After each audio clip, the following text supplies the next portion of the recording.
Hey thank you so much for clicking on my video. मेरा नाम आशी है। पहले तो कंग्रेचुलेशंस, तुमने फिर से यूट्यूब के किसी फर्जी वीडियो पे क्लिक नहीं किया है जिसमें मैं दोस्तों दोस्तों करके तुम्हारा टाइम वेस्ट करूँगी। It's a genuine video and Barbie की सच में एक हिडन डार्क रियलिटी है जो बहुत कम लोगों को पता है।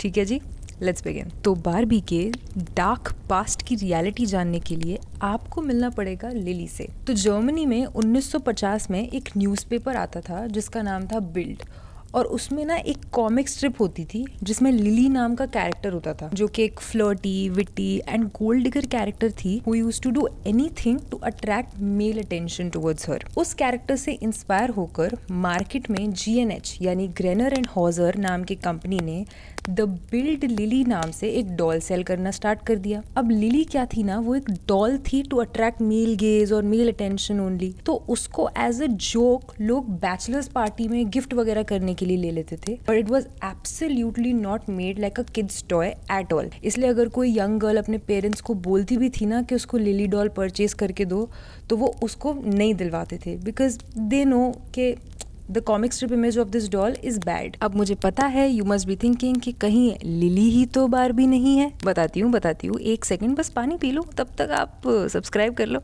जस्ट जोकिंग और नॉट। अब एक ऐसी डॉल जो अडल्ट एज ग्रुप के लिए बनी थी वो यंग गर्ल्स में इतनी पॉपुलर कैसे हो गई? क्योंकि उनके पेरेंट्स तो गर्ल्स को लेकर ही नहीं देते थे ये डॉल्स। तो मैं कहूँगी वेरी वेरी वैलिड क्वेश्चन। तो हुआ यूं कि जो बारबी की क्रिएटर है ना, उनका नाम है रूथ हैंडलर। वो अपनी कंपनी मेटल में एक फैशनेबल डॉल बनाना चाहती थी with thin waist, prominent bust area and tapered legs, and उसे वो अमेरिका के टॉय मार्केट में लॉन्च करना चाहती थी। उन्होंने अपने कलीग्स को काफी कन्विंस करने की कोशिश की मगर नोबडी वाज इंटरेस्टेड, क्योंकि उस टाइम पर ना डॉल्स का फिगर कैसा होना चाहिए इस पर कोई ध्यान ही नहीं देता था। वो 5 साल से ट्राई कर रही थी एंड अब उन्होंने गिव अप कर दिया था। एंड तभी ड्यूरिंग 1956 वो अपनी फैमिली के साथ यूरोप के एक ट्रिप पर यूं ही निकल गई and there she came across you know who, Lily. तो रूथ ने लिली को ना एक शोरूम के ग्लास के थ्रू देखा था, where she had blond hair, red pouty lips, sharp red nails, ऐसे साइड में देखती हुई आंखें with a winged eyeliner to make her look extremely attractive.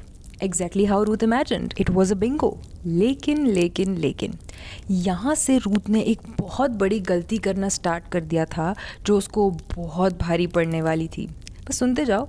उसने वो डॉल परचेज कर ली and when she came back to America उसने उस डॉल में काफ़ी अननोटिसेबल से चेंजेस कर दिए, जैसे आईब्रोज की शेप चेंज करना, उसके टोस की शेप वगैरह, जो रूथ के अलावा किसी को उतना मालूम भी नहीं चल रहे थे। And in 1959 after finishing the design she launch that doll in the American market as our very own Barbie.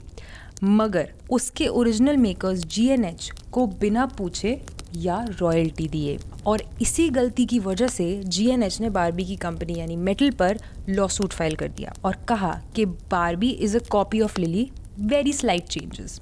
Metal ने डिनाई कर दिया कि बारबी लिली की कॉपी नहीं है एंड इन 1964 मेटल ने बिल्ड लिली के copyrights and patent rights GNH से खरीद लिए। लेकिन शॉकिंग बात तो ये है कि बात यहाँ खत्म नहीं हुई। GNH अब बैंकरप्ट हो चुकी थी एंड जब उनको पता लगा ना कि बारबी इतनी पॉपुलर हो चुकी है मार्केट में, इन्होंने एक और केस फाइल कर दिया क्लेमिंग उनको जो सेल्स वॉल्यूम बताया गया था बारबी डॉल्स का वो गलत था एंड उस हिसाब से उन्हें जो वन टाइम कंपनसेशन मिला है वो भी फेयर नहीं है, यानी कम है। अगर उन्हें पता होता कि बारबी इतनी फेमस हो जाएगी तो वो हर डॉल पर रॉयल्टी चार्ज करते।